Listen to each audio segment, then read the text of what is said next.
There he is. I'm here. Think a lot. Hi. Let me adjust my volume. Can you hear me okay? I can hear you fine. Good. Okay, you still got a beard. Yeah, it keeps coming back. I never had that opportunity. Never. I always was electric shaver person. Uh-oh. In accordance with the governor's executive orders 20-09 and subsequent order related to the COVID-19 pandemic, this meeting is open to the public and may be accessed electronically. Public comment for the hearings may be submitted at the meeting or via email to tvanderwood@munster.org or beforehand and mail to the planning director. All correspondence related received prior to the meeting will be read and entered into the public record. Our first item for agenda is after calling the order of the meeting is the Pledge of Allegiance. Would everyone please rise and follow me with the Pledge of Allegiance? I pledge allegiance to the flag of the United States of America and to the republic for which which it it stands, stands, one one nation, nation, under God, indivisible, indivisible, with with liberty liberty and justice for all. Dustin, is Tom here or are you running the meeting? I'm here. Okay. Roland in the room. I don't know if you can see me. Okay, I can see it now. It just popped up on my screen. Tom, I'll have you call a roll call. Make sure we have a quorum tonight. Looks like we do. Yeah, Sharon Mayer, Here. Stuart Friedman, Present. Daniel Buxa. Here.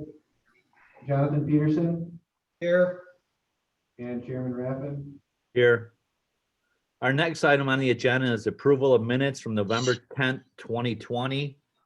Has the board had a chance to review these minutes? And if so, what's the pleasure of the board? Mr. Chairman, Yes, Mr. Boxa. make a motion to approve the minutes as presented. We have a motion on the floor. Is there a second? I will second that motion. Mr. Friedman, any discussion? All in favor, say aye.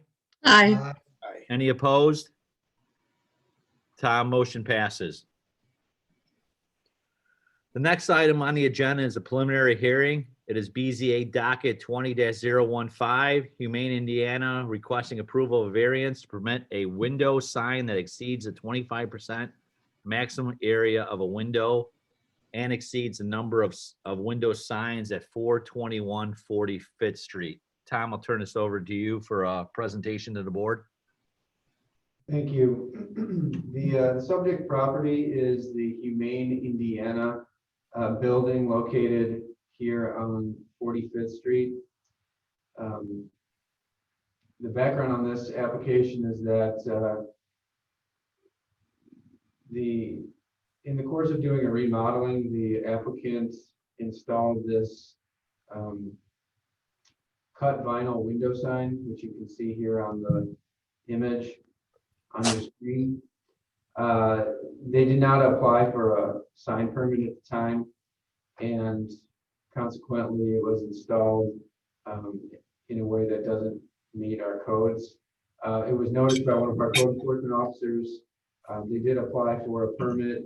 The permit was denied on the basis of two things. One, they exceeded the maximum percentage of glass onto which a window sign can be applied. So for any given pane of glass, you can only cover 25% of it with a window sign. And they also exceeded the number of signs, the number of window signs for a building, which is limited to one. So they have two separate signs. You can see here, there's this pet image here and then some text underneath it. So it's a fairly simple request for a variance here. They're asking to have permission to keep these signs as installed. I'll just note a couple things for the consideration of the board. The reason why we have these kind of odd restrictions on window signs is kind of for two reasons. One, it's to ensure that there's transparency in storefronts, and that's to eliminate visual clutter, but it's also to kind of provide a window literally into a storefront and to, give some life to the streets. I'll also note that a wall sign could be installed on this building, but because of the fact that the entryway, as you can see, that area is all glass, they would require variances because wall signs are to be installed directly above the front doors.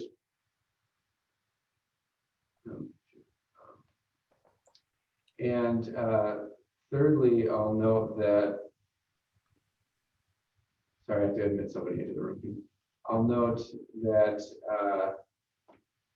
if they did install a wall sign, it would have to be smaller than what they've installed here. So, like I said, it doesn't really fit into our code very well as they've installed it here, but they are somewhat restricted in their ability to install a sign that conforms to our code because of that glass vestibule that's kind of broken up into all those different panes of glass. This is a preliminary, here are some additional photos. This is what the building looked like before the installation. This is what it looks like now. I'll note that they did remove a monument sign as well in connection with this remodeling. But this is So the monument sign is gone now, Tom? I'm sorry, what was The that? monument sign that we see in the upper picture is gone? That's correct. Yeah, they removed this, and rather than install another monument sign, they installed this signage on the building. And they would be allowed to put a wall mounted sign like you said, right? Well, they could, I don't know if you can see my cursor. I mean, there's plenty of room for them to install a wall sign. However, our code does require that wall signs be centered over the front doorway. So this Right. is the area where the code would require them to install. So our code went in effect after this building was already up, right? Yes, after the building was up, but before the signs were installed. Right. Yeah, so, to your point, had the building been constructed under our code standards, it would have had, a place above the doorway to install a wall sign, but it doesn't. Okay. So, and Tom, how does the size of what was installed on the glass compare to what the sign they are allowed to install as a wall sign? So How do they compare? from an overall kind of area perspective, so it is within our standards. So like for square footage, because we permit 1.5 square feet for every linear foot of the front facade. So they're well within their overall kind of square footage budget. Where it differs though is that we cap the height of a wall sign at 3 feet. Right. And they see that. I believe they, let me see here.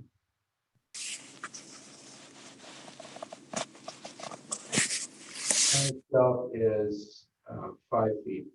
Each of those signs, so the animal figures and the text separately are each about 6 feet by 5 feet.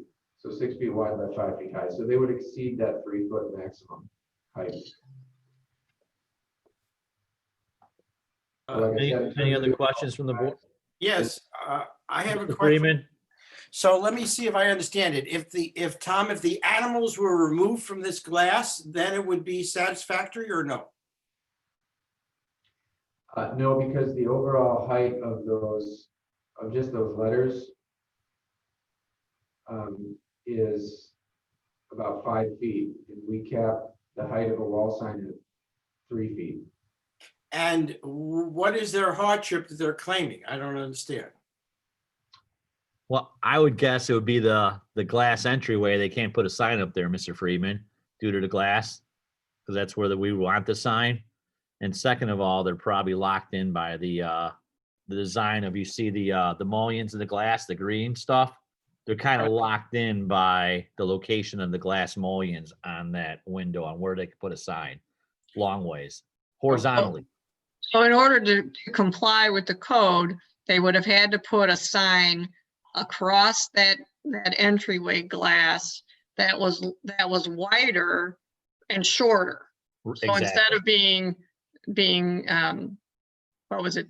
Both of them are 5 feet tall. And so instead of being 10 foot tall overall, it would have had to been 3 foot tall and much wider. But yet it still fits in our square footage of our sign ordinance. Right.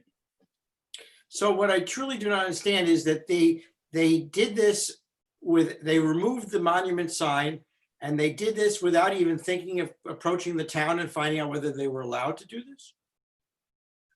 Yeah, well. That's we've seen correct. that in other instances too, where a sign like this, because it's essentially stickers, Window sticker.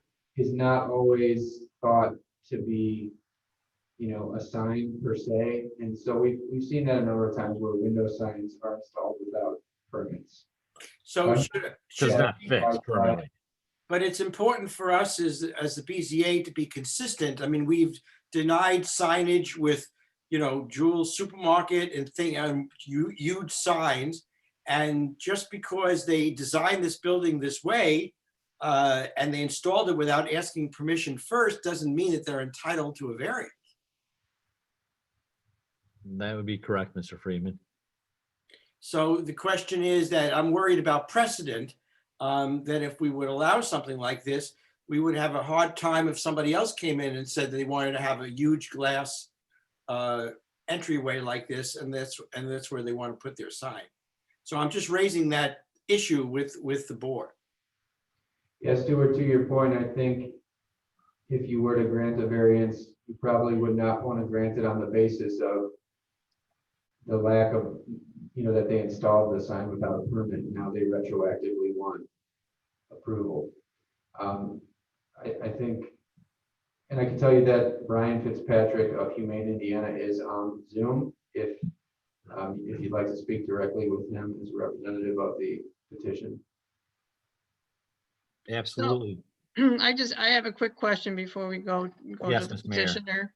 So, if we were to insist that they take these window decals down and put up an actual sign on the wall, it still wouldn't comply though, because it's supposed to be in the middle of the building. Would they need a variance because it would have to go on one of the sides?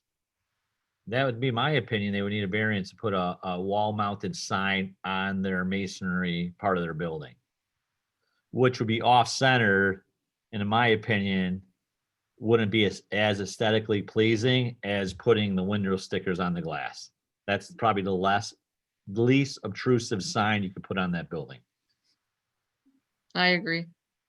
Yeah, I think the only way that they would be permitted to install a sign without requiring a variance would be to install a window sign, a single window sign that took up 25% or less of the glass. So it would be a very small window sign. I realize that there are limitations here, but I truly do not understand how the sign contractor could have not thought of coming before us about this. And the charitable organization must have a board of directors. Nobody thought of asking us and looking at the consistency of what is around the town. I find this puzzling, to say the least. Well, I would agree. It should have been asked if they were doing a remodeling project, probably during that part of the phase of the permitting process. Right. I mean, now there's no monument sign and there's a very fast roadway in front of it. I mean, if they truly want to identify as the Humane Society, the way to do it is to have the sign out by the road. And now you're saying that sign was removed, right? That's correct. So really the only way you can identify that's the Humane Society is if you stop the car, go in the parking lot and look at the sign. You can't see that really from driving along 45th, can you? Well, you can see it from the road. Here's another image that was taken from the road. On the bottom of this page. You have to have pretty good eyes to see that, I think, but all right. Miss, Tom, if the board of director from the Humane Society would like to speak and explain why he wants this variance or the hardship and stuff, can you please turn on his microphone? I'm asking him to unmute himself.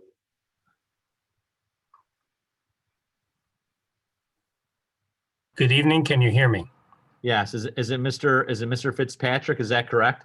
Yes, my name is Brian Fitzpatrick. I'm the CEO for Humane Indiana, formerly Humane Society Calumet area. Can you state your address of your business location for the record, please? 421 45th Avenue, Munster, Indiana, 46321. Thank you, Mr. Fitzpatrick. Can you explain what the Humane Society and your position on why you think the sign is important, obviously, to your location? Yes, thank you. And thank you everyone for the time tonight. The road, when we remodeled the shelter in January of earlier this year, and we did work through the town and get all the permits with the contractor. One of the things we were going to do was upgrade the sign that is out at the road as part of the project. So we brought in a company to do that, and they went to the town to get a permit. And we're told because we changed our name in 2017, we could not update that sign. We had to go back and live by the new regulations. So the cost of that, because we are a nonprofit organization, was much greater than we had budgeted or even planned to do. We were just looking to update the lenses and the coloring of the sign. So we took the sign down. I mean, I wasn't crazy about that sign to begin with, because it is a, it's from 2000, early 2000s. So the thought process then was, let's just get our new logo up onto the glass, because we have that great glass there, not knowing about the 25%. Not knowing about that, there was something, because I wasn't thinking about that as a sign. I was looking at it as decals on the window. So that's on me. Thank you, Mr. Fitzpatrick. Does anyone have any questions for Mr. Fitzpatrick from the board? Mr. Fitzpatrick, you went to go to the town to get a permit, but it never occurred to anyone there to go back and get permission for this type of signage on the glass? Not for the decals, and I did use a town of Munster sign company, and the discussion with them, it never came up as well because we were using decals on the windows.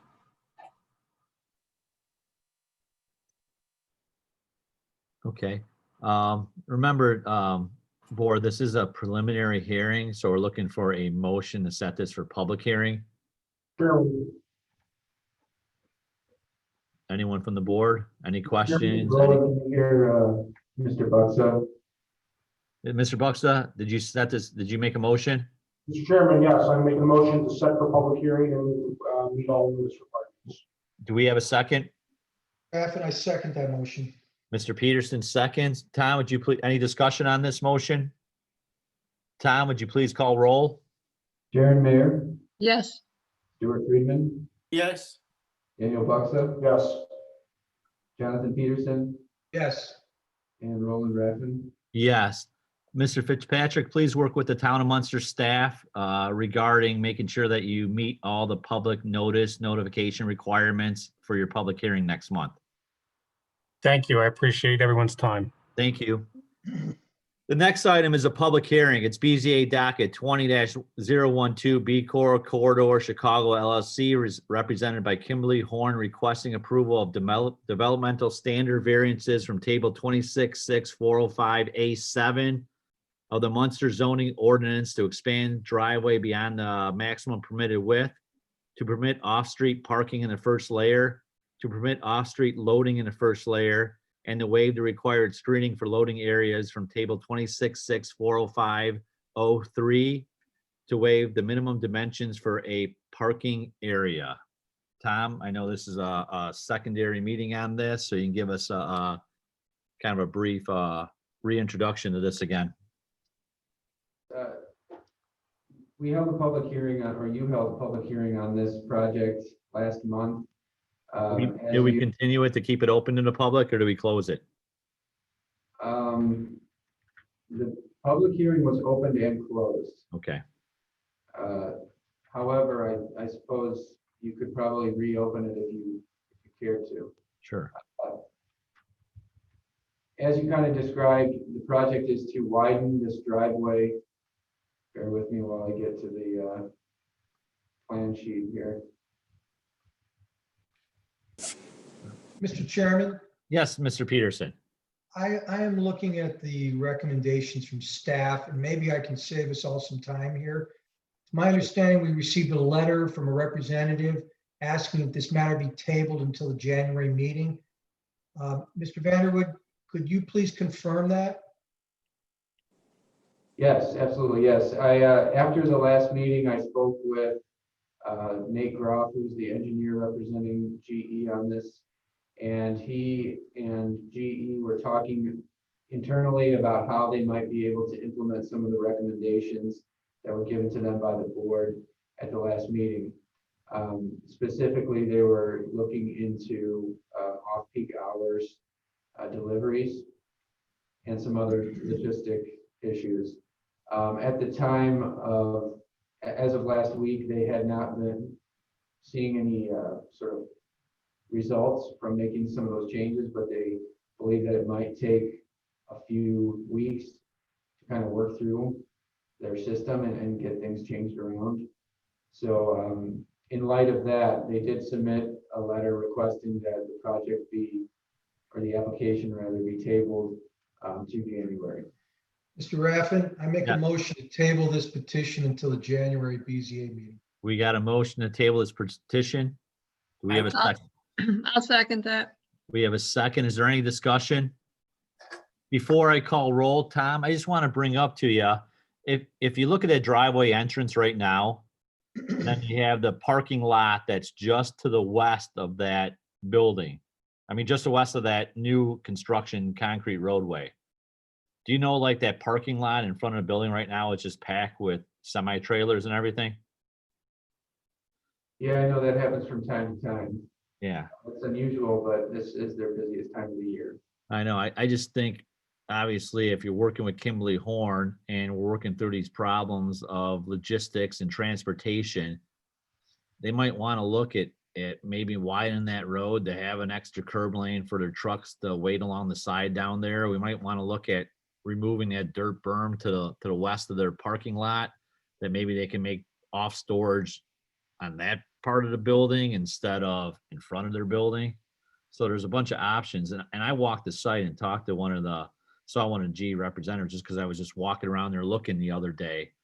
There's a whole lot of options they could do with that that can make that parcel work better for not only GE and their building, but also for the residents and the business owners in that industrial park. So that being said, is there any other discussion? Roland, I'll just point out that we do have a representative from Kimberly Horn on Zoom. If you care to hear from them, I know there's already a motion on the table. Well, no, it's the BZ, next meeting is not till 7:30. If he has something that he would like to add substantial to that conversation that I just brought up, I'd be more than happy to hear his thoughts for a few minutes before we put this to a vote. This is Nate Groff. Can you hear me? Yes, Mr. Groff, please state your, obviously state your name, but state your address for the record, please. Yes, this is Nate Groff with Kimberly Horn, 4201 Winfield Road, Suite 600 in Warrenville, Illinois. So I represent GE, as Tom mentioned, as the civil engineer on this. I'm on the call. I just wanted to highlight the letter that was provided to the board. Yes. My client was not able to attend the meeting today, but feels that we'll have results from the changes that they're working to implement with the various carriers that they have for pickup and drop off on the property. So that's why we feel tabling to January, we'll have some results to present for this group. But we have looked at moving certain shipments to off hours between 4 a.m. and 8 a.m. in order to alleviate some of that congestion. So that's a step that GE has taken and looks forward to speaking about at the January meeting. Great. But I can tell you, in the past couple of weeks, we have talked to Tom and discussed internally other options that you've mentioned, looking at the site layout and the available space and what could possibly be done there. And in talking with GE, I know there was discussion about, well, why don't we widen the driveway even more to the west and replace some of that employee parking lot area with trucks. The main hang up there is just that it wouldn't be an efficient location, because that would line up with the docks and the loading docks and the door access for the employees on that east side of the building, which is the reason that they don't want to try to expand further that way. But they feel the changes being implemented on delivery times, as well as being able to widen the driveway and double the capacity, is going to increase the efficiency with trucks coming in and out. So there won't be the same waiting period as there is before, because a lot of that is due to conflicting movements on the interior of the property, moving trucks around to get trucks in while another truck's trying to come out. So they do feel the proposed layout to widen the driveway, as previously prepared and presented, is the best route to go as far as physical improvements. But that said, we should have more to discuss in the January meeting. Sure, but does that, Mr. Groff, does that address that you have like 20 semis parked in the employee parking spaces right now? Tractors, trailers in that parking lot? I understand this has been an unusually busy season, and this is currently their peak. So I know they're using all available space right now to deal with that. But what I understand from operations is, yes, it will be a huge alleviation of the issue. Just the fact that they can stage vehicles out of the way to allow trucks that have picked up the load or dropped off to get out of the facility and have a dedicated egress route out, while 2 or 3 or up to 6 that we're showing on that site plan can stage on the east side of the drive. That in itself is going to eliminate the need for so many trucks to have to wait, because they'll be going in and out a lot quicker. It won't be a matter of how many can we park, but we can get them in and out a lot quicker as they come through. Tom, I got a question for you. The property behind there is owned by the town of Munster. Is there agreement with the town of Munster and this development regarding the use of that property for storage of semi-trailers? So the property to the west of the building, Yes. About half of it is owned by GE and half of it is owned by the town. I don't believe there's any agreement to store trailers on the town property. There is an easement agreement for the town to access the property through the GE facility, or through the GE property. If that makes sense. I somewhat recall that. Wasn't that part of the last variance discussion? When they came for that other expansion parking lot? Well, the town has a pump station. Maybe I can pull up the assessor image here. The town operates a pump station near that facility. You can kind of see the limits of the property.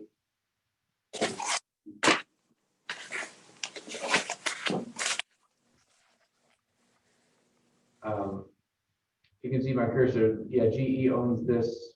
It's not GE, but it's their landlord owns this piece here, and then the town owns this area. It's the retention area, and there's a pump station located right here. So the town has an easement so that they can access that pump station. Mr. Chairman, we've got Yeah. a pending motion to table this matter until January. I'm going to move the question so that we can have a vote on that, please. That being said, Tom, we'll call roll, please. Sharon Mayer, Yes. Stuart Friedman, Yes. Daniel Buxa, Yes. Jonathan Peterson, Yes. Chairman Rathman. Yes. Motion passes. Tom, there's no findings of fact. There's no additional items for discussion on the agenda. Our next regular business meeting is January 12th, 2021. That being said, do we have a motion to adjourn? So moved, Mr. Mr. Chairman. Peterson, do we have a second? Second. Who was that, Mr. Buxa? All in favor? Aye. Aye. Any opposed? Tom, motion passes. Everyone have a safe and happy holiday, and we'll see you in January. Right. Thank you. Good night, everyone. Happy holiday, everyone. Good night. Obviously. Obviously. If you hold the cursor over your face, it'll pull up 3 dots on the upper right-hand corner. You click on that one, and you should be able to turn off the volume, I believe. Wow, that was way too technical. Is that, did I disconnect the audio that time or no? It's gonna blow it up.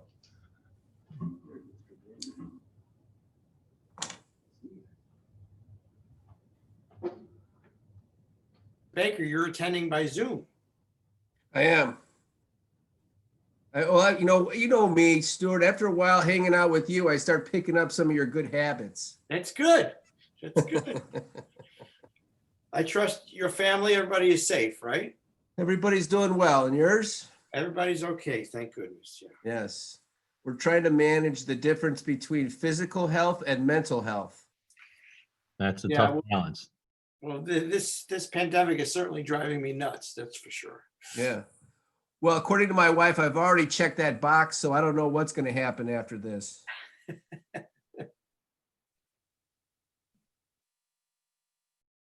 Oh, if you want to see nuts, I just got back from California Saturday. That's You nuts. did? Yes. Really? Yep. How was the visit? Does the kid still like the campus? Loves the campus. Loves the Hey. campus. Hates it being shut down.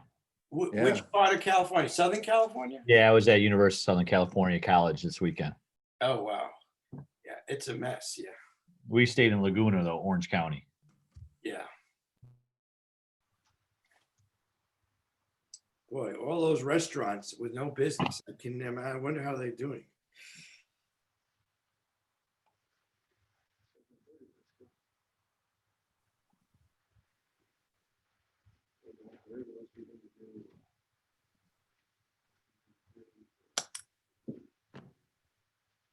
You can just come off that TV all much.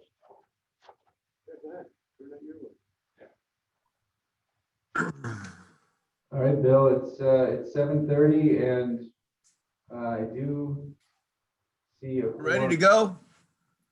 All right, I'm going to call this meeting of the Munster Planning Commission for December 8th, 2020 to order.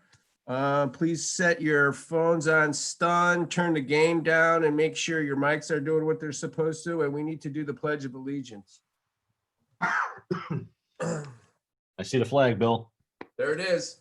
I pledge allegiance to the flag of the United States of America and to the republic for which it stands, one nation, under God, indivisible, with liberty and justice for all.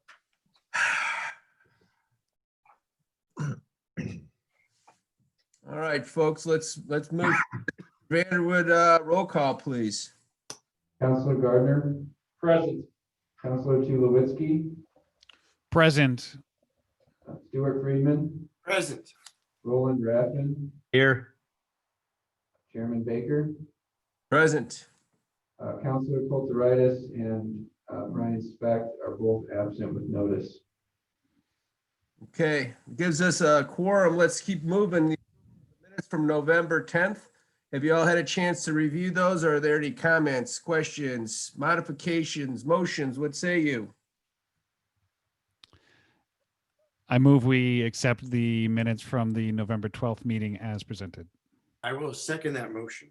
There's a motion and a second. Any discussion? All those in favor say aye. Aye. Aye. Any opposed? Aye. They're out there forever. Next up is the preliminary hearing, PC docket number 20-011 subdivision. It's a preliminary plat. Mr. Guy Costanza and GM Contracting requesting approval of a preliminary plat for a one-lot commercial subdivision at 407-411 Ridge Road. Mr. Vanderwood, you want to introduce this one, please? I will. The subject property is located there at 47411 Ridge Road. As you can see, about a year ago, there were two family homes on that property. They have since been demolished. And the applicant, Guy Costanza, is proposing to construct an approximately 2,500 square foot commercial building. The site plan is shown here in the report. The application tonight is a preliminary hearing for a subdivision. There are two lots there, actually two unplatted lots, two parcels rather. And in order to construct anything on those lots, they need to be consolidated and legally platted. So the applicant has submitted an application to do that. He's provided a set of plans that kind of include both the site plan as well as some engineering plans. This might look familiar to you. This was originally submitted in December of 2019. There were a number of meetings held with the Plan Commission and with the Board of Zoning Appeals. Ultimately, the Board of Zoning Appeals did grant some variances for this project. Those were a variance from the off-street parking requirements, the front setback, and then two front setback standards. After receiving the variances, the project was withdrawn. A new application for the subdivision was submitted in November. And so it's here before you tonight again in a preliminary hearing. What would need to occur with this project is you would need to grant subdivision approval as well as development plan approval. So the development plan would include the site plan, the architectural renderings, essentially everything included in our zoning ordinance that relates to development standards for this district.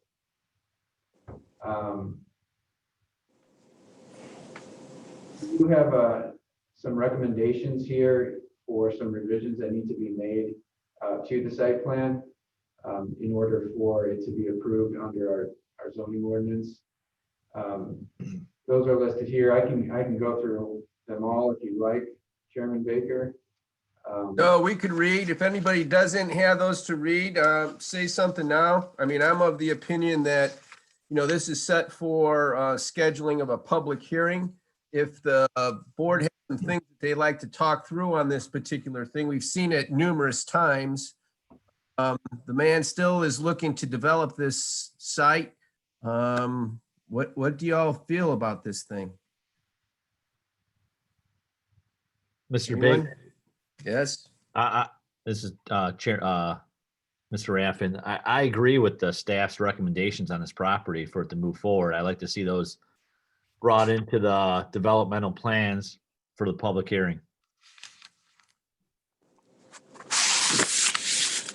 Well, one of the things that, at least in my opinion, that we have to really ponder is that, this is a high profile parcel. It's also very unique. I mean, the right in, right out is going to create something. It's right on the train tracks. It's right as a part of the town's TDD thing. And, it's also private property.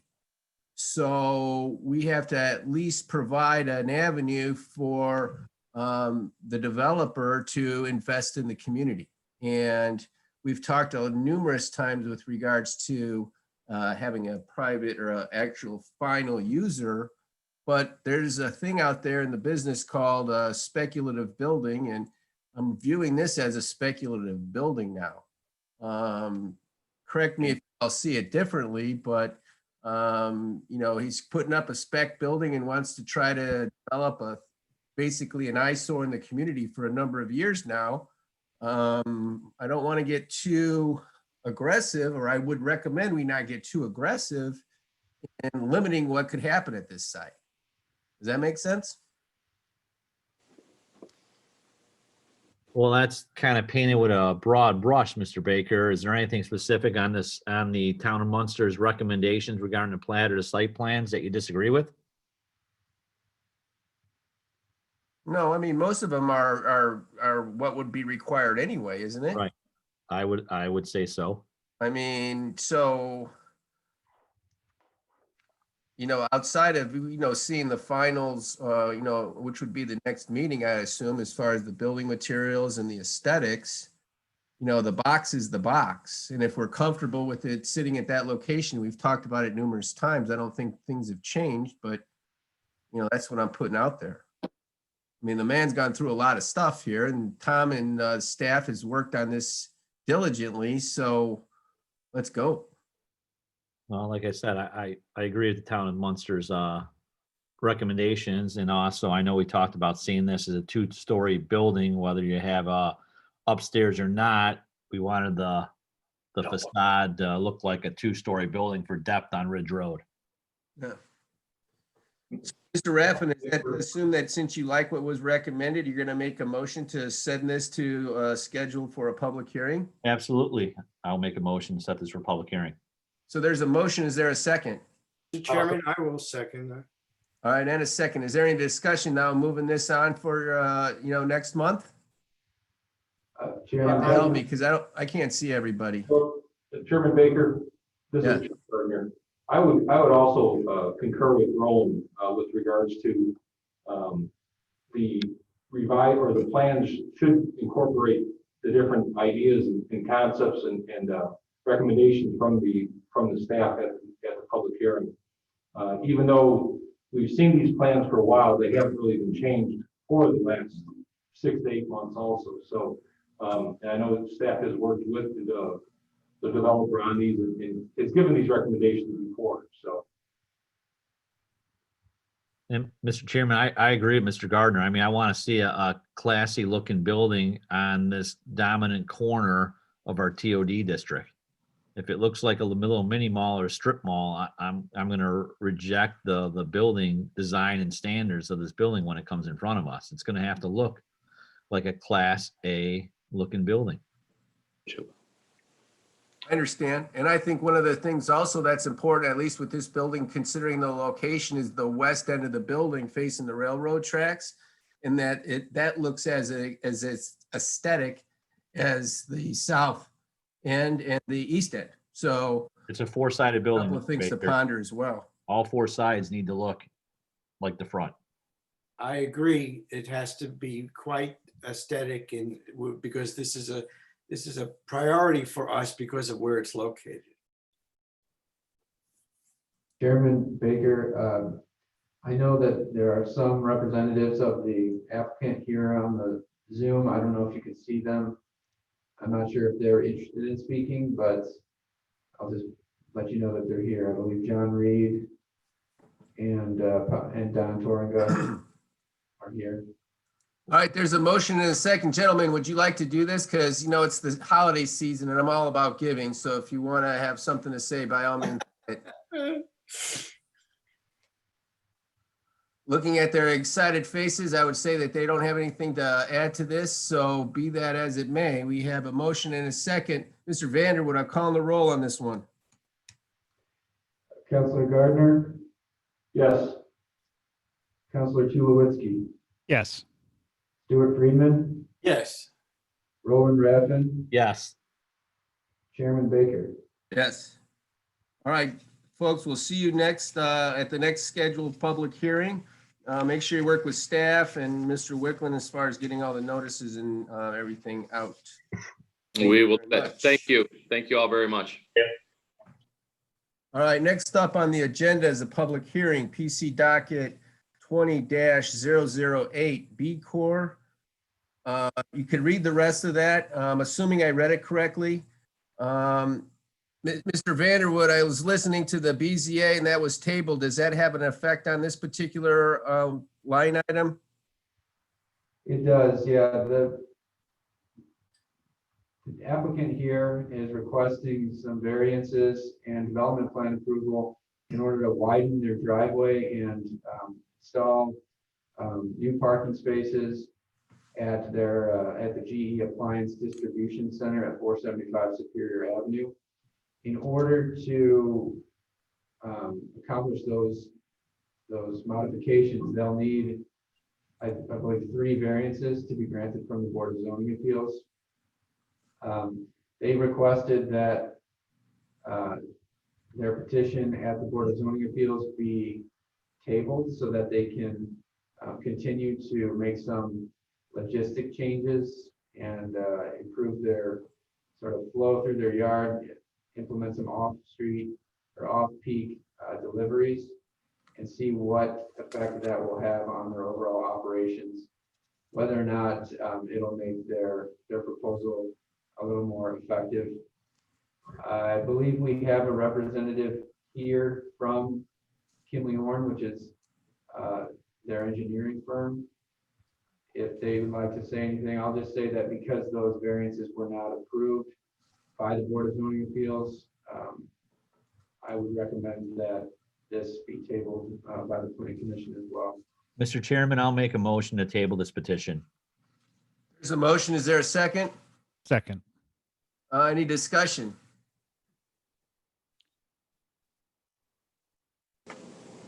Can't see in the room, Tom, so you're gonna have to tell me if Councilman wants to talk. If No discussion.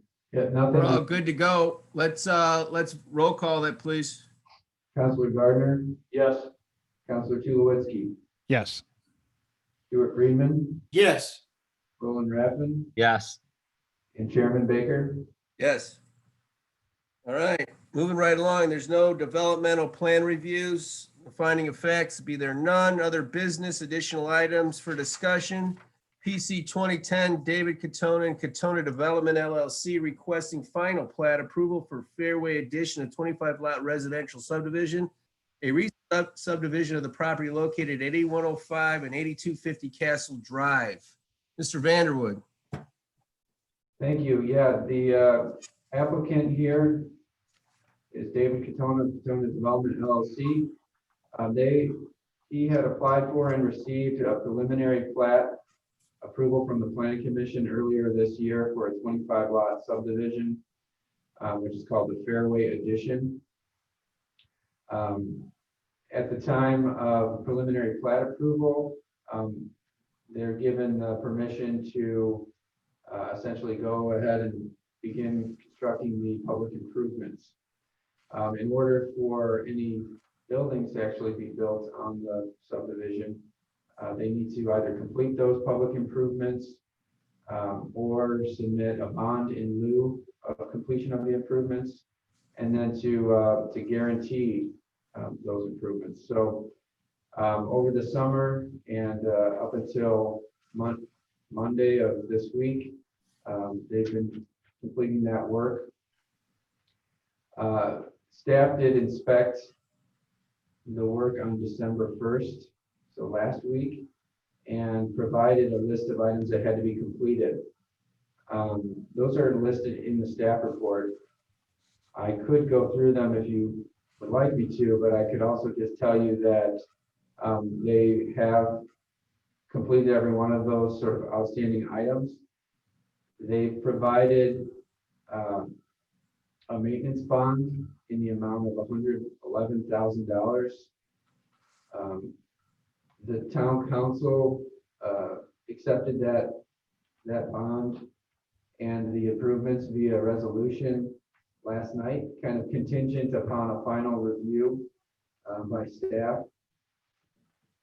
And they've also completed submitted a completion bond for the outstanding infrastructure which hasn't been completed, which is the road surface course and the light poles. There's only essentially one item remaining that needs to be completed in order to receive that recommendation for final plat approval, and that is electronic copies of the as-built documents have to be submitted to staff. And we've been in conversation with Turinga, and it's just a question of timing. They've agreed to do that, but they haven't been able to get anybody out there to actually take those measurements. So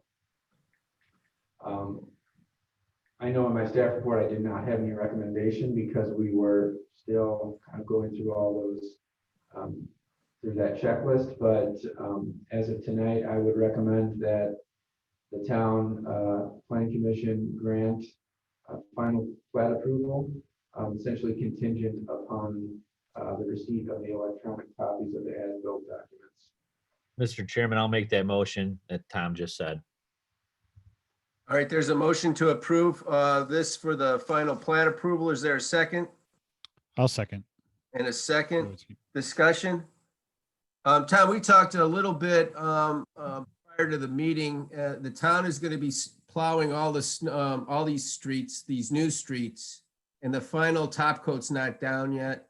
Did you have an opportunity to discuss that with the developer and what's going to happen at, with the blade going down an unfinished street like that? I think they're plowing all the snow right from Castle to Fairway, right? Right, and I'm sure it's gonna be right on my land. That's the way to do it.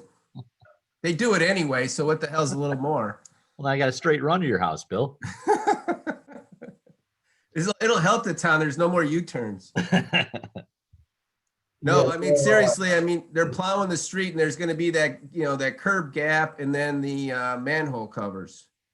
So they have one of the sort of punch list items that we had given them was to ramp up the curb or ramp up the street around the manhole covers. So they have done that. They have ramped it up around the curb where there is storm inlets, but those are the kind of the two areas that they've done it. Okay. They haven't gone through and ramped it up all along the curb though. All right. Well, I mean, I'm assuming they're going to try to want to protect that investment, but when it snows a lot and over a long region winter, y'all laugh at me, but it snows here. They're not going to have much time once it starts snowing. So that's just something to put out there. But more importantly, are they going to fix it or understand they'll have to fix it come springtime if there's damages that are just part of cleaning those streets off? Yeah, as a condition of the acceptance of the infrastructure, as I may have not made this clear, but they did submit a maintenance bond of $111,000, which is equal to 15% of the improvements, and a written guarantee that all of the improvements are essentially warranted for 2 years. So they would be on the hook for any significant damage or failure of any of those items. Really? Mm-hmm. Look for the snowplow damage? Well, if it's substantial, I would imagine that we would have that discussion. Mr. Wicklund looks like he has something to add. No, I agree. I agree. Yes, they would be responsible if they tore up the street in some way. Who's they? Well, I mean, anybody that uses the street or the snowplow. So are you saying if there's damage from the snowplow, then whose liability is that? Is it? I believe it would be the developer. Okay. Because he has the opportunity to ramp up around those manholes to prohibit further problems.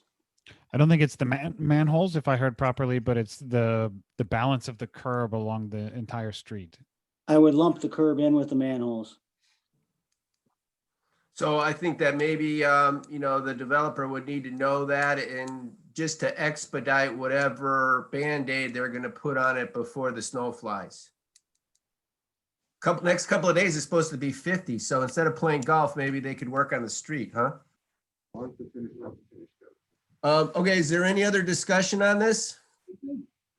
I just wanted to, this is Steve, I just wanted to confirm that the rear yard swales, I think, Tom, you were going to check that since council meeting, or if I understood your report now, that all of that has been verified, that it's per design and residents along the existing properties need not worry about additional stormwater drainage issues.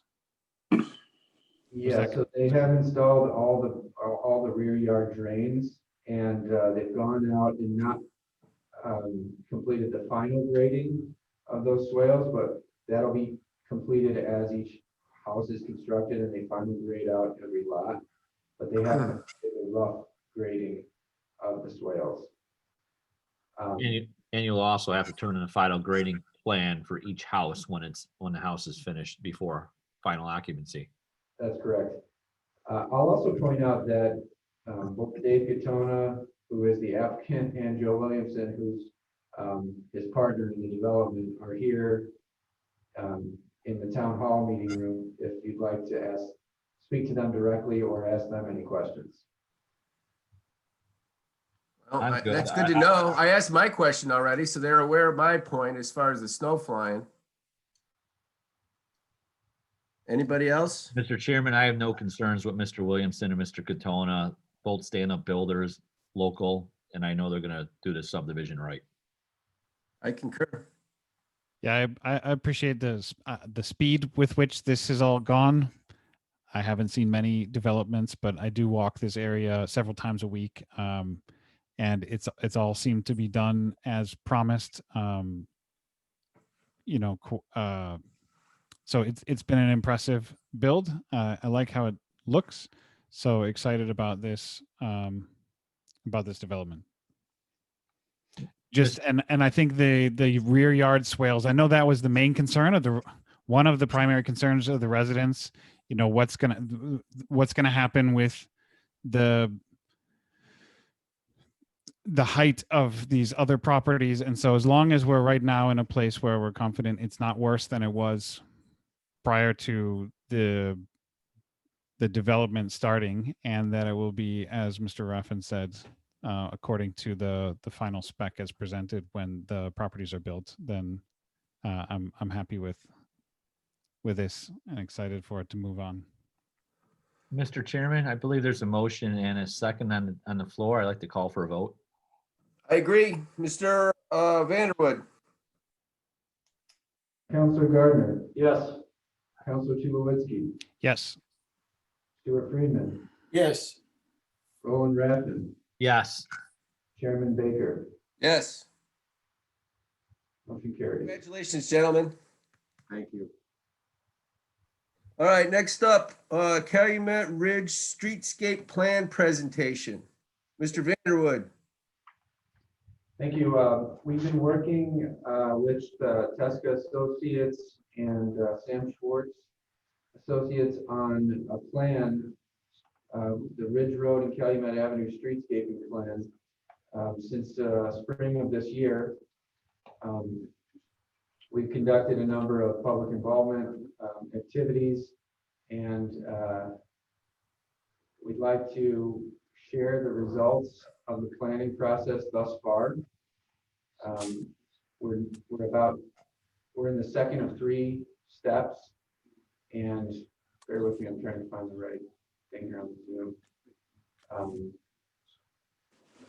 And this has been a very interesting project. It's partially funded by the Lake Michigan Coastal Program. And the goal is to really update the streetscape on North Calumet Avenue and Ridge Road from the state line to Columbia Avenue. So our northern business districts. And we have a presentation tonight, like I said, from Jody Mariano of Tesca Associates. She'll kind of bring everyone up to speed, and there'll be an opportunity for some question and answer after the presentation.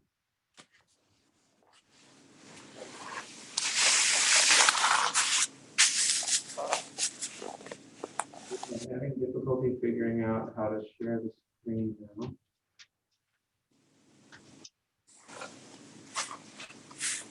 Mr. Wickland, can you help with that?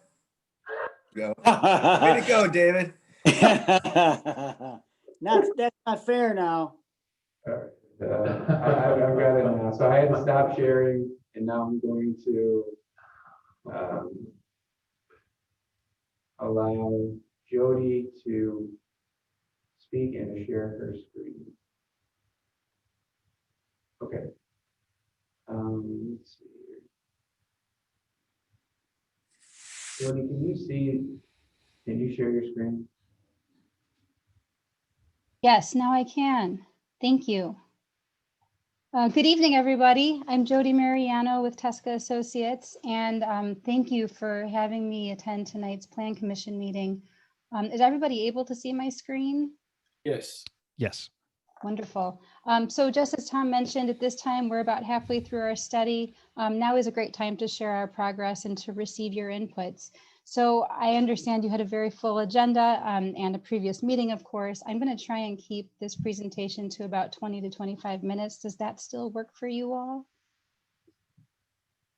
Works for me, Judy. Awesome, thank you. So just as a reminder, this is a streetscape master plan. The final deliverable of this plan is going to be concept level plans and an implementation table. The implementation table will outline things like projected costs and the steps that we would take to realize Munster's vision. It's the kind of thing that doesn't necessarily get built in one season, but would be built over multiple phases. So what we're going to be finishing with at the end of this assignment is not a construction document set. No funding is currently set aside for construction. But all that said, master plans with public outreach components like these projects oftentimes will position communities well to seek public funding sources in the future. So with that background, just as Tom mentioned, Tesca Associates, we're leading this effort. Our partners are unable to be with us this evening, but Sam Schwartz has been assisting us with the transportation and the traffic planning. Just like Tom mentioned, the funding is through the coastal grant. The goal of the project is really to create a more welcoming place for walking and biking, to make it feel like a sense of place, and also to do our best to absorb stormwater and reduce flooding in the area. So Tom mentioned our study area. We're looking at Calumet Avenue from the Little Calumet River down to just past Ridge Road. We're also looking at Ridge Road from the state line all the way to Columbia Avenue. Two very different corridors for sure. And just like you heard earlier, we're sort of, almost through with our second phase of planning. We have learned a lot about these corridors from the folks that live here. And so those are the people that have been participating in multiple outreach efforts. We've been working with the committee. We're planning for an open house to the public this Thursday. And we are happy to be with you this evening. So at the end of this phase, phase 2, and after the holidays, we plan to move forward with the third phase, which would be the final plan development and hopefully adoption of the master plan. So as far as outreach goes, we've learned a lot from people that live here, work here, patronize the businesses, ride the regional trails. We can't plan this in a vacuum, so we really have been relying on the planning partners, whether they be folks that came visit us at the community market or people that we talked with during the stakeholder interviews, or our committee. And thank you to Bill for being part of our committee. Our committee is also made up of local businesses, residents. We have a representative from the Indiana DNR, and of course staff. So our committee members are listed here. They've been wonderful to kind of help us think through the concepts that are moving forward. I should mention too that in addition to coordinating with staff, we've had a couple of meetings with the Public Works Department. We really wanted to make sure that we understood sort of the nuts and bolts of the corridors and how they are maintained, what has worked, what hasn't worked, so we know how to plan for the future. We want to make sure that we're aspirational, but also practical. So there's a balance there that Public Works has helped us to think through. The other things I'll mention that we've reached out to is we've had, in addition to the stakeholder interviews, we've met with the various agencies. And so they've helped us think through, what permitting processes look like, what we might look forward to in terms of funding possibilities. And so they've been very helpful as well. There's more information about all the different outreach that we did on the website.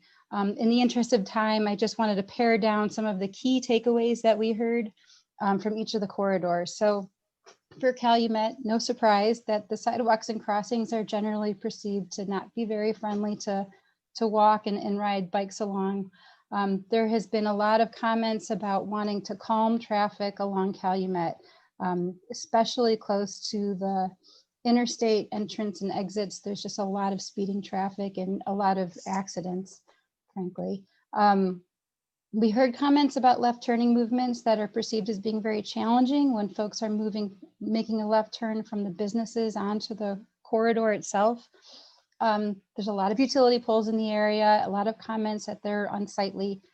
There's a lot of missing trees and greenery. So this image here shows the space between the sidewalk and the back of curb. And here, this is what we would traditionally call the parkway. It has been paved over recent years with some unit pavers. But if these areas were greened up, that's a lot of what we heard that people would like to see. And also, this is a major entrance into Munster. Folks come in here from the highway and don't realize that they're in this very special community. So incorporating an attractive entrance to Munster is another thing that we heard a lot about. Similarly, for Ridge Road, sidewalks and crossings also are perceived to not be as friendly as people would like them to be. Anecdotally, we heard a lot of comments that people felt that traffic on Ridge Road seemed to increase when there were backups along I-94, that being sort of running parallel to Ridge. There are some businesses that are doing some wonderful things in the corridor with outdoor seating and dining, and people thought that those were very positive elements, and they wanted to continue to support those types of things for potential new businesses, and also thinking ahead to when the train station gets built. We heard from businesses that they'd like to have more parking, and again, we heard a desire for more trees and more greening. Speaking of greening, there are planter pots and decorative lights on the corridor. We know that there have been some issues with some of them. The planter pots are cracked and chipped. We've heard comments that people would like to see something different, that these items appear kind of tired for the corridor. The corridor does have some really attractive elements, but overall people felt like it so far lacks kind of a sense of place for the community. So I'm going to first start by talking about the elements that we're thinking about for the streetscape concepts, and then go to sort of their application. So as far as the elements go, we're looking at a couple of signage families that you may have seen in other communities. Include sort of a suite of signs. So what you're seeing here is on the left is sort of a gateway pier that would be a welcome into Munster. The next one over here is what we call an identity pier.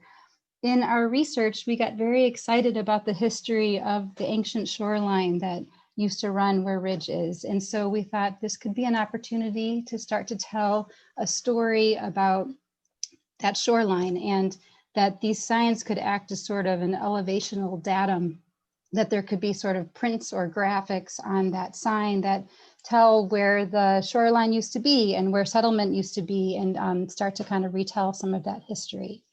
Other items in the sign package here are vehicular directional signs with the front and the back here, with sort of a reed motif to retell some of the history of the native plantings.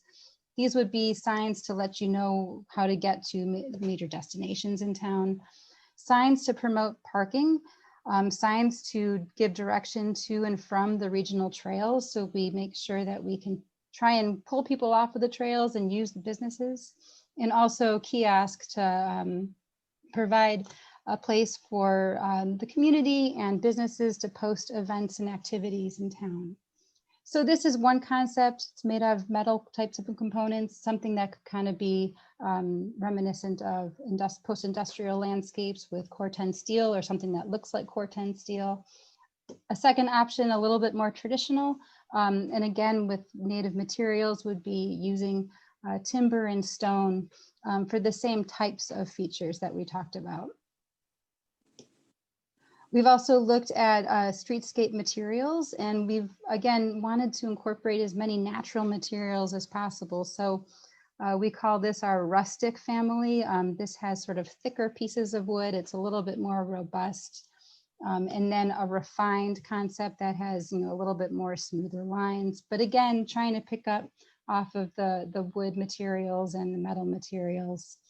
We know that there is a history with the banners in town. We wanted to provide an alternative to that. So this image here shows a metal street banner that could be a little bit more long lasting and more durable.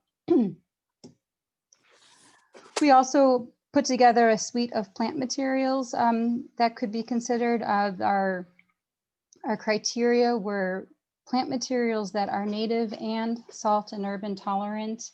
Since there is so much interest in promoting sustainability, we've also incorporated some of the information that we know about certain plant materials that provide benefit to wildlife in the area. This image on the bottom right shows an example of a rain garden in a streetscape environment. So one of the goals of the project is to do our best to reduce stormwater that flows into the underground system. These are the types of improvements that other communities have done to capture drainage off of the roadway, and it comes kind of through these little breaks in the sidewalk. There's a grate over top, and it collects in the basin and slows down the runoff and sucks some of the runoff before it gets into the underground system. So these are the types of things that we'd love to, incorporate if we can. In discussing with Public Works, we understand that there is a roadway, a decorative roadway pole standard at 45th and Calumet Avenue, and in keeping with that standard, would recommend this vehicular pole up and down Calumet Avenue and at key locations along Ridge Road.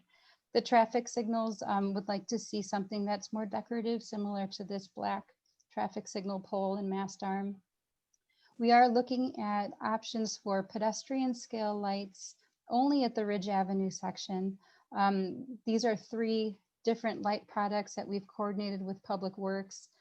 Again, in keeping with our sustainability efforts, these are lights that meet the dark skies initiatives. The image on the right is from Homan Avenue, and this caged acorn type could also meet dark skies initiatives. So these are some lights that we've been discussing with the committee and also we'll be discussing with the public.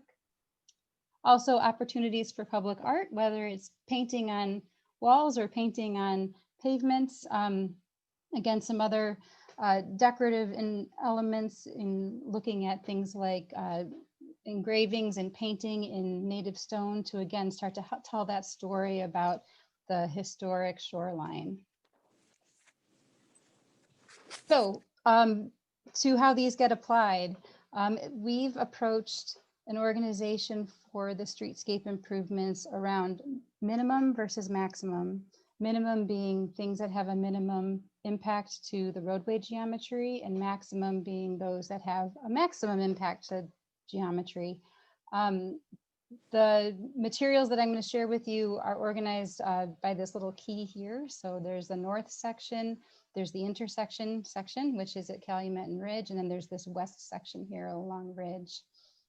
The attributes that are in here in the legend are repeated on all the other ones, and it's just worth mentioning. We're looking for opportunities to keep traffic moving efficiently while also incorporating improvements that will support pedestrians and bicycles and landscaping. The things that we're looking at in particular are places for landscape medians, places for mid-block crossings. There are a lot of disconnects, places where people can't walk across safely. So a mid-block crossing would be a crossing that would be supported by paint and signage and a raised curb median. Right in, right out, access control are things that we're looking at, as well as consolidating and shortening some curb cuts. And then also looking at opportunities to potentially relocate the overhead power lines. So I'm going to start on the north section here, but these show, the minimum and the maximum paired on the left and on the right. I'm not going to get into all of the details, but just to point out a couple of key things. This shows on the maximum side where the landscape medians would be those green lines kind of coming through the roadway.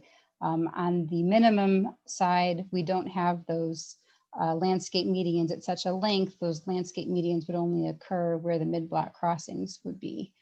It's worth mentioning that when we looked at the minimum and the maximum, The minimums, again, generally keep the roadway geometries as they are. They're just filling in the green spaces where we have space to do so. So for instance, at Calumet and Ridge, where we have painted areas on the roadway where there are no turn lanes, or those would be filled with green medians. Where we have paved parkways between the curb and the sidewalk, those red brick pavers, those would be replaced also with landscape medians, or landscape plantings rather. That's the minimum. For the maximum, we're looking at opportunities to reduce the roadway pavements where we can, to provide those additional amenities that we heard about, such as on-street parking, wider sidewalks and bike trails, and landscaping. So for instance, at Calumet, just like we're seeing here, the landscape medians would be longer. We've provided more space to do so. That does come at the expense of more access control to those businesses. So for instance, when we have a median in this section, then we are no longer able to provide a left turn from a business out onto Calumet Avenue. So that would require right in, right out access. On Ridge, we do feel like we have an opportunity to have a transformative environment on the streetscape, especially around the plan station area, by taking what is a 5-lane section today and reducing it to a 3-lane section. And I'll show you some examples of what that looks like. But again, just like the median on Calumet coming at an expense to making left turns, the Ridge road diet would come at the expense of, minimizing the amount of traffic that can be on the street. So just a couple of things to kind of keep in mind as we kind of move through this. Some sections that describe some of those things. And again, we're on Calumet. This particular section is taken just south of River Drive. The minimum is here at the bottom, and that essentially just shows the roadway in its existing configuration. No changes to the roadway. However, we are filling in those red brick paved areas between the sidewalk and the curb with plantings. The maximum concept up at the top does exactly the same thing that's at the minimum, but it also incorporates this landscaped median. So that's the maximum option. We're also gearing up to put together a few photo visualizations. So the next time you see me, we'll have some renderings that show what these things look like. But we did hear there was a desire for a better north gateway into the community from Calumet at the north. And so this kind of picks out some of the things that we're looking to do. Again, this landscape, this area that is a median today would be a landscaped median. We would incorporate one of our gateway entrance signs here in this area here and add some plantings to screen the utilities in the background. We've seen other communities have replaced their steel railings with steel-backed timber rails like this one here. And then again, in coordination with the hospital, would love to see some mural here on the hospital wall. So moving down, and we're getting closer to the intersection here. This is the intersection of Calumet and Ridge. Again, you're seeing where the, see if I can zoom in a little bit. You're seeing where the medians are shown here on Calumet, also medians here on Ridge, but those are not here on the minimum concept. These little icons that show pedestrians crossing here, this would be one of those mid-block crossings. Again, it has to be supported with the right signage, the right pavement, and the right advanced warnings. But we've heard, especially in talking with the schools, that there really is a strong need for better pedestrian access across. So a couple more sections for Calumet Avenue. This again repeats the same thing that I just described before on Calumet. This is a section taken just south of 30th Street. And then moving on to Ridge, this is the section east of Tapper Avenue near Town Hall. So at Ridge, as I mentioned earlier, the minimum concept would leave the pavement as it is and just enhance the landscape areas where we can. And the maximum concept would take what is today a 5-lane section with 2 lanes going eastbound, 2 lanes going westbound, and 1 center turn lane. And that would be reduced to a 3-lane section. which would be 1 lane going eastbound, 1 lane going westbound, and a center turn lane or a median. What that does for us is that it gives us all this extra space to incorporate some of the things that we've heard from the outreach. So for instance, folks would like to see wider sidewalks. Folks would like to see more plantings. Businesses would like to see more on-street parking. And then on the south side of the road, we've got an opportunity for a 10-foot multi-use path or a bike trail / wide sidewalk. And again, more plantings here. So by trading some of that auto space for parking / wider sidewalk / planting space, we could achieve some of the goals that we heard in the outreach. Jody, may I ask a question on that page? Of course.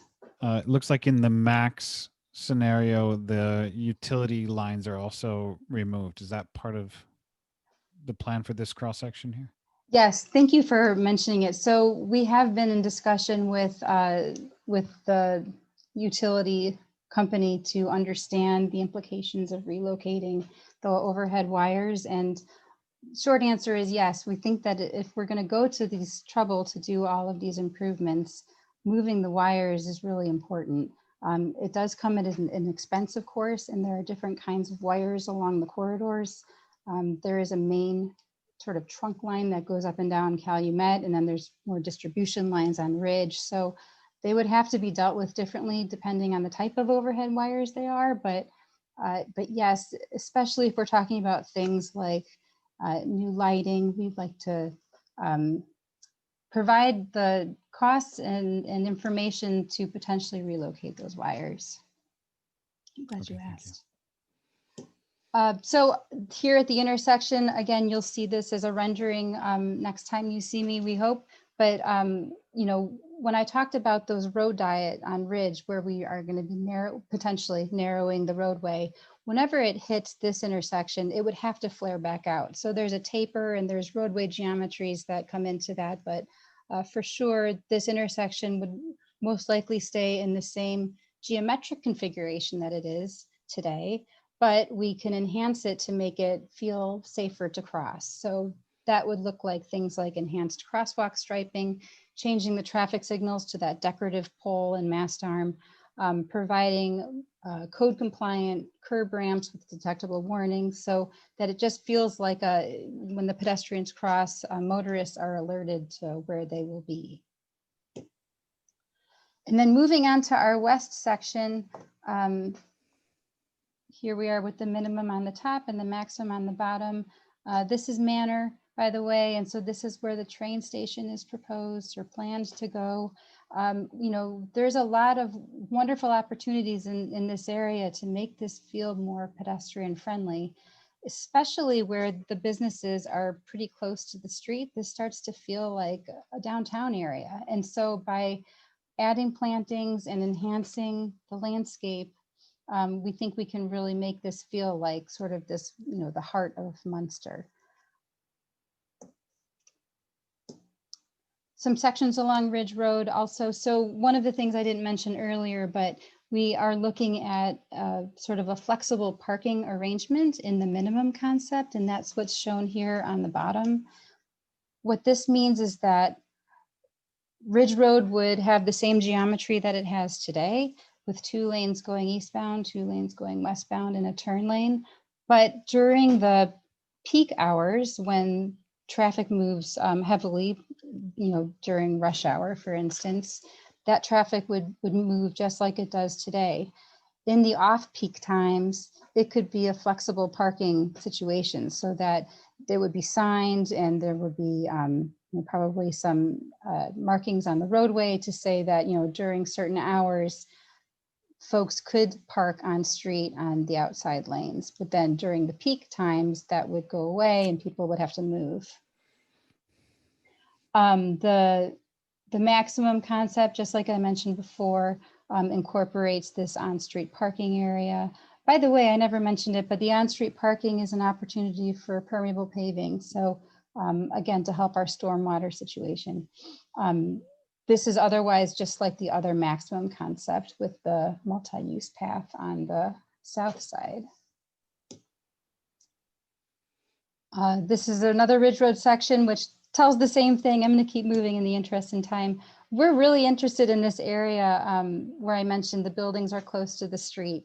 And this is one photograph taken at Meadow Lane. Unfortunately, we couldn't get that gray van out of the way. But one thing that we've discussed with our committee is that while there is this craving for outdoor festival and event space, we are really tight with the available space that we have.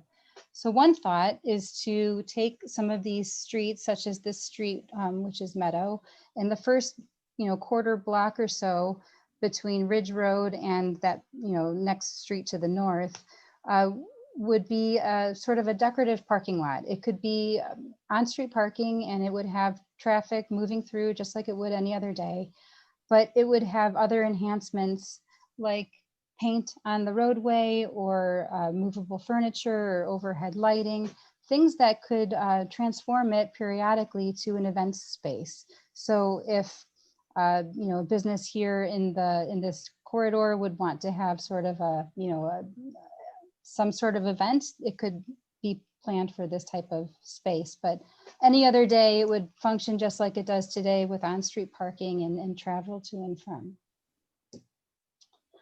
One of our scope items is to provide the town with a pilot project documentation. So we've been asking the committee, and we're asking the public, what types of pilot projects they'd like to see happen right at the end of this assignment. We don't want to leave the town with only a pretty report, but we want to leave them with a project that could be built to kind of demonstrate what's to come with the streetscape. So those pilot projects could be the North Calumet Avenue Gateway on the left, or the Meadow Lane parking plaza that I described on the right. So what does all this mean? We ran a bunch of metrics and calculations to try and make sense of all these numbers. This first table here talks about pedestrian crossings and sidewalk widths. This table goes in two directions. So in the center column, we're looking at the distance between pedestrian crossings. As I mentioned, the reason we have those mid-block crossings is because there's such a long distance for a pedestrian to travel in order to cross the street.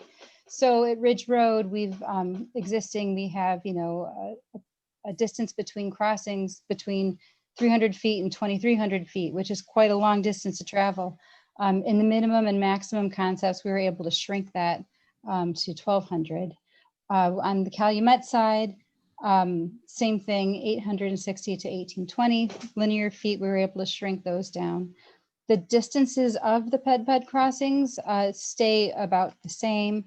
The sidewalk widths, we were able to bump up the sidewalk widths on Ridge Road by a little bit, and also along Calumet by about a foot. One of the big takeaways for us, though, when we ran these calcs was the differences between the impervious and pervious space. So in red here is the impervious space. Both Ridge and Calumet today are 100% impervious. I mean, except for, I think, 8 trees on the Calumet corridor, it's for the most part all paved. But with the minimum and the maximum improvements that were shown along Ridge, we were able to really eat into that. And in the maximum concept, provide 25% of pervious space. So that was a really big surprise for us, but that takes into account things like the on-street permeable parking lane, the medians, the additional landscaping space. So that makes a big difference for our pervious area. And on Calumet, you can see the differences here, not quite as substantial, but still substantial nonetheless, that we're able to, transform 14% of that in the maximum scenario. Parkway widths and trees are listed here. Just to point out, I think one of the big takeaways, of course, Ridge doesn't have any trees in the public right-of-way today, but we're able to get, 123 trees in the minimum concept, up to 255 trees in the maximum concept, and that is really substantial. On the Calumet side, 8 trees exist today, as I mentioned. They're not doing very well, but in both the minimum and maximum scenarios, we're able to get up to 132 trees, which also is good news. So my traffic and transportation partner isn't here, but I can present these materials too.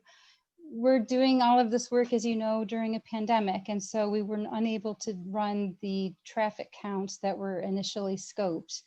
Instead of doing those things, we were able to build on some data that, thanks to Tom and staff, they're able to provide for us some existing conditions and traffic data from 2014. In working with INDOT, we were able to extrapolate that information to the current time. And then we were able to work with NERC to understand some projections that they had that reflected the infrastructure improvements that are planned, and added some development projections from the RDA. So all that to say that this is still a concept plan. Any substantial geometric change to the roadway would require a further engineering study, but we are still trying to be mindful of how the traffic would flow so that we can give good guidance. Some additional metrics here about traffic control and parking. Look at the number of curb cuts on the top and the gold line. I will say, we wanted to be as business friendly and realistic as possible. So while we're not proposing to close a lot of curb cuts, we are proposing to reduce their throats so they're not as wide as they are, but come down to a more manageable size that is more friendly to pedestrians. Same thing with Calumet Avenue. Parking spaces have been increased on Ridge from none to 58, so that's quite a change. And the additional on-street parking that would be provided if we formalized it at Highland and Meadow and Forest could be an additional up to 30 spaces. Same thing with on-street parking at Seaburger Drive and 30th Street. We were able to pick up a couple of parking spaces there. I'm not going to bore you with all of these numbers, but I'm going to give you the sort of the big summation of the traffic data that we received, which is that these tables show the vehicle delay in seconds by intersection. And the vehicle delay between State Line Road all the way to, no, I'm sorry, from, yeah, that's right, from State Line, no, it's from Homan all the way to Calumet Avenue would be in total of an additional 1 to 3 minutes based on the time of day. So in order to provide the road diet and the additional bike lanes and the additional planting space and on-street parking and bringing that roadway down, slowing it, calming it, it does result in a delay of up to 1 to 3 minutes between those sections on Ridge. So with that, I hope I've kept to my promise of 20 to 25 minutes. I thank you for kind of bearing with me as I get through it. I'm open to hearing any comments, questions that you all may have. Again, we're sort of midway through, so this is a great time to hear your inputs. Okay, folks, let's do it. What do you have for Jody as far as what they're trying to do here in town as it relates to these two primary thoroughfares? And Jody, how many more chances will we have to put our 2 cents in as the Planning Commission before this thing becomes finalized? Sure, thank you. I'm gonna just scooch back to my timing slide because I can't remember exactly. So we are again at phase 2.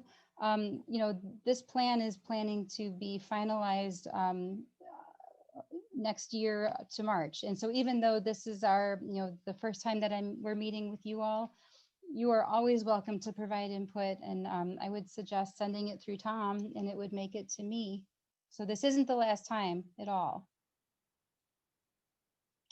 Okay, gentlemen, anything for Miss Jody? Come on. Well, I would say, Jody, thank you for the work. This is a very exciting project. As you walk through it and a resident starts to visualize the changes, the medians, how it's just thinking about walking down Ridge Road or Calumet Avenue today is not something that's very enticing. You sort of do it if you have to, not because you want to go out for a good walk and patronize a business and have a Jody's Ice or a Munster Gyros or whatever it is. And so I'm very appreciative of the effort you've put in and some really fantastic ideas. I particularly like on Ridge Road the idea of the plazas and those businesses where Shoops is, and some of the historic part of town. Lansing has a sort of downtown. We don't have something like that, so starting to put some bones together, I think, is an exciting thing, especially with the train coming in. So thank you for the work. The one question I had is, I know in Lansing, their Ridge Road is 3 lanes. And then at some point it comes out to 5. And then from the state line, I see we're at 5 lanes. And then I think between, is it Homan and Manor up to the train station, it goes to 3, and then it starts to go back out to 5. So I was just wondering of the impact of that, or the thought behind that. Sure, I'm glad you raised that. Thank you. So, we always need to kind of transition back to existing, but I think things that you just mentioned, like that awkwardness between 3 lanes in Lansing, going up to 5 lanes, then back down to 3. In further engineering, we might be able to smooth that out. It would require partnership with Lansing to do that. Because it would make sense to just keep it consistently 3 lanes. Of course, it would have to flare back out when we get to Calumet. And then coincidentally, we did speak to the planner in Lansing, who was there during the road diet, because Lansing's versions of Ridge Road looked very similar to what Munster's version of Ridge Road looks like. And they did share that when they went through that process of narrowing the travel lanes and adding on-street parking, they felt that was very beneficial to the community. The businesses were very appreciative to have on-street parking. On-street parking also has sort of this other effect that it makes pedestrians feel safer and buffered as they're walking along the sidewalk. So for Lansing, they thought it was really a great project. Mr. Chairman? Yes. Well, Jody, I can attest to that. I grew up in Lansing in the days that was the 4-lane days as a kid riding my bike through Lansing. It's a whole lot different now driving through Lansing than when my family moved out in 1995.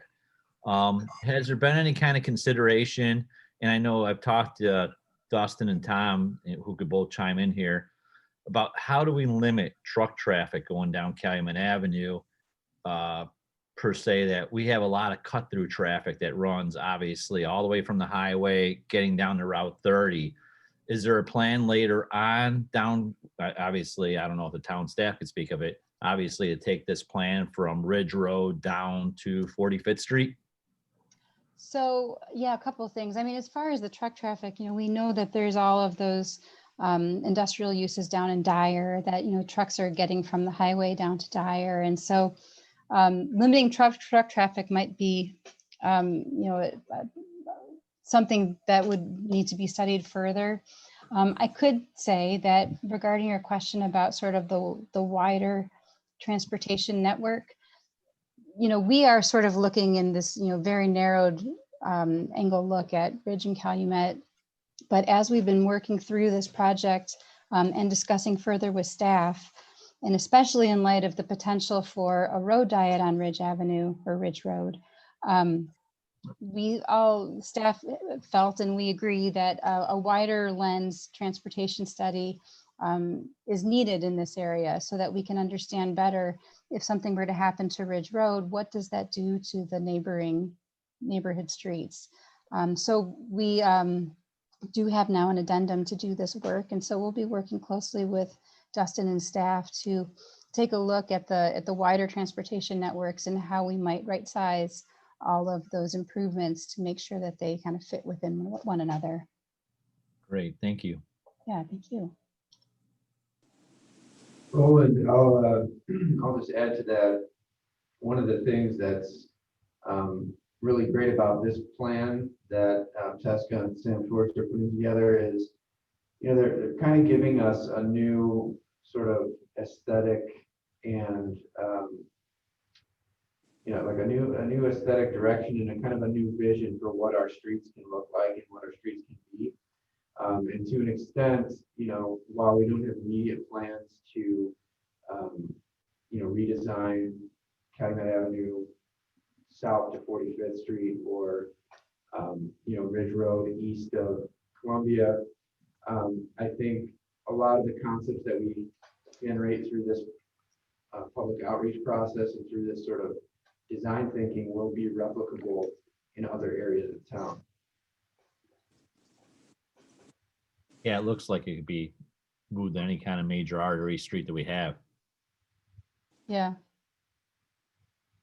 I like Okay, it. anything else for Miss Jody or staff as it relates to this? I mean, it's going to be cool. You know me, one of the things I like is not only talking about it, but how are we going to fund it and how long is it going to take to get done?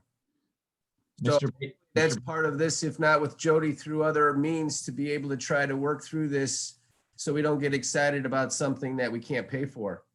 Really quick, I know that Councilman Tulowitzki had a thought, and if I could address your question on timing and funding, I'd like to do that after Councilman Tulowitzki. Great. Oh, I appreciated the new street lights that have been put up at 45th, that's been brought into the plan, like elements of things we're doing right now that are also exciting being carried over into this.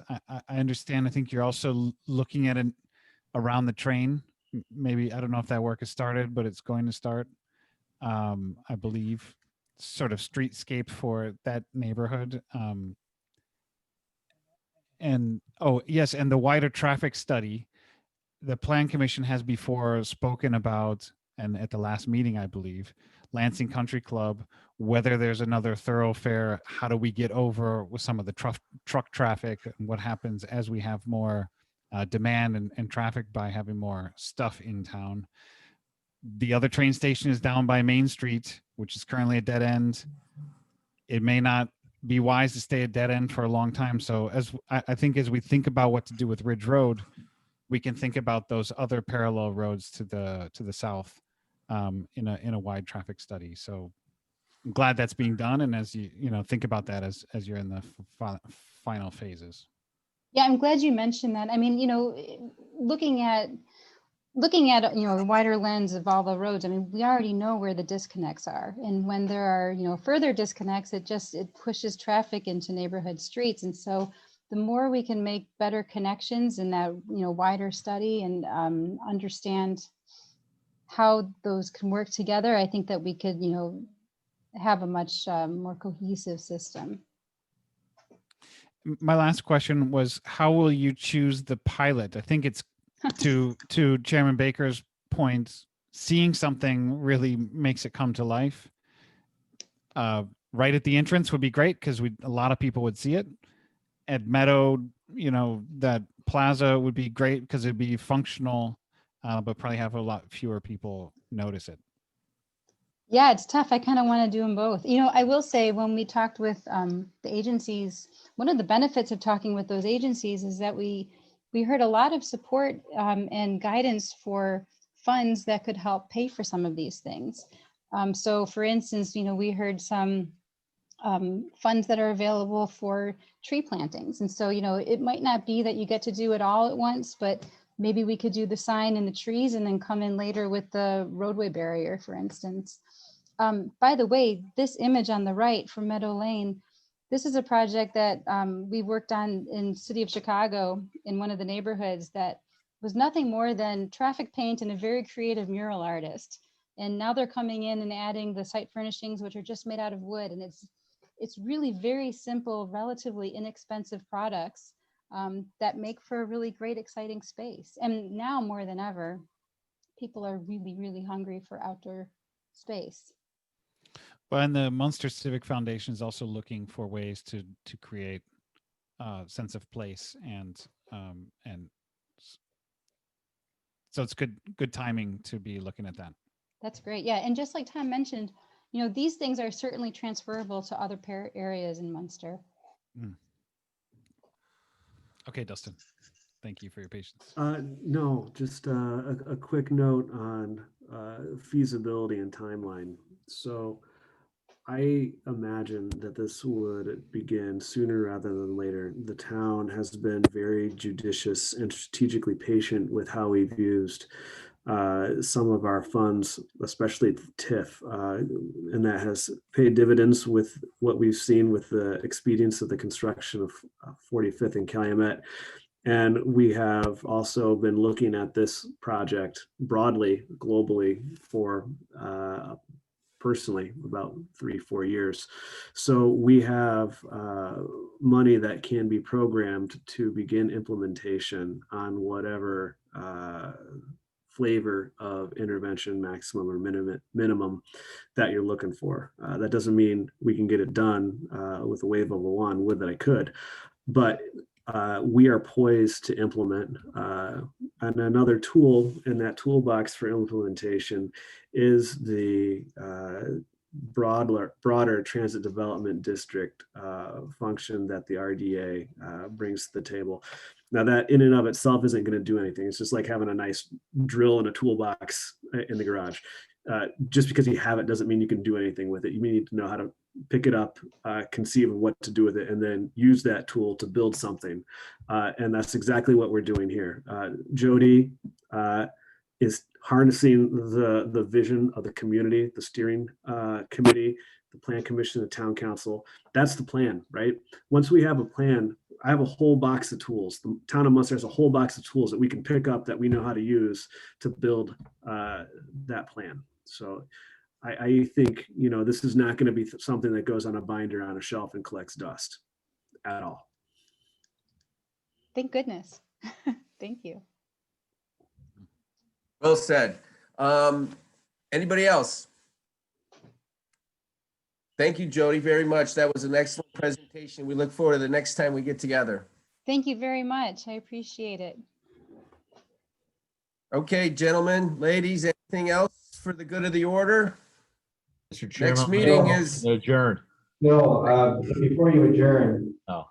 I just want to point out, Jody mentioned this, we have another virtual public open house for this project this Thursday at 7 p.m. So I know you've all now sat through the presentation, so I'm sure you'd want to see it again, but you might also want to invite your friends and family members to join you on the Zoom meeting. You can find the link for that on the town Facebook page and on the town website. Again, that's 7 p.m. This Thursday.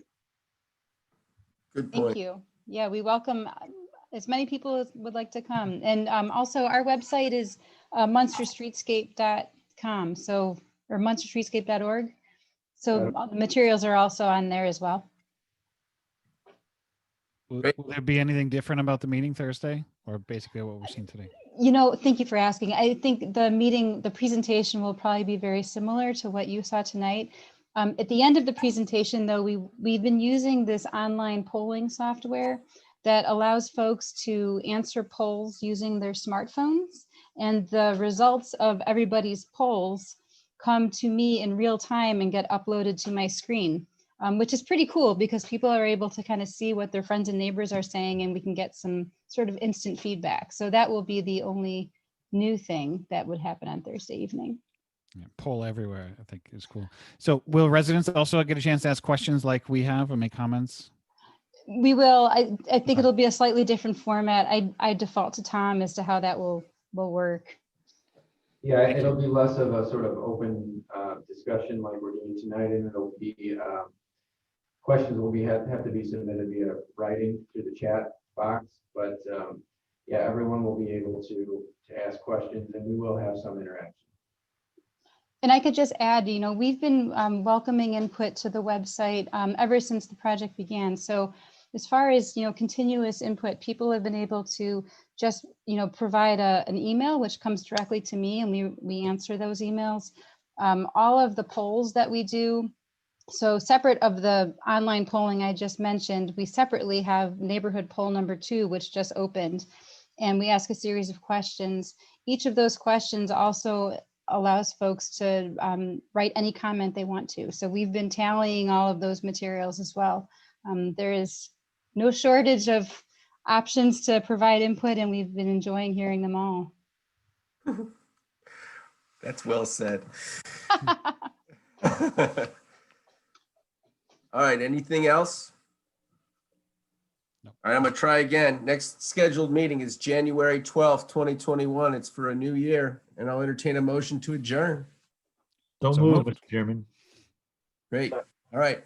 Happy holidays, everybody, if I don't get a chance to see you all. Right. You, well, and everyone else. Thank you. Thanks. Well, Bill, can you stay on the Zoom for a minute? Me? I'm Yeah. sorry? Bill. Oh, Bill. Do I have to?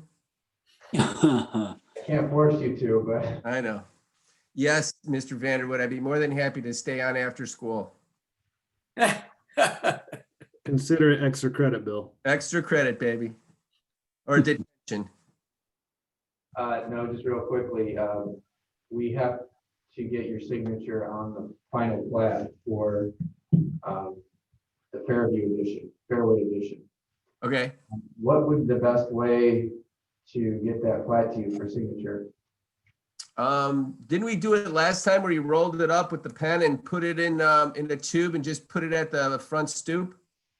Yeah, that's how we did it last time. I can do that again. Yeah. I mean, for the sake of timing, because I'm assuming that they're going to be looking for that. Yeah, actually, I could drop it off at your house on my way home tonight. Are you at home? Okay. Yeah.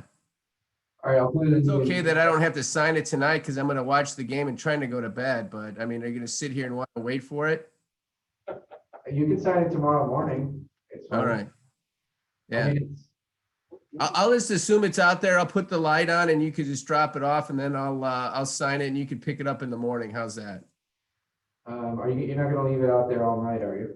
No. Okay. I'm sure a bunch of people will want to steal it though. That's my fear, yeah.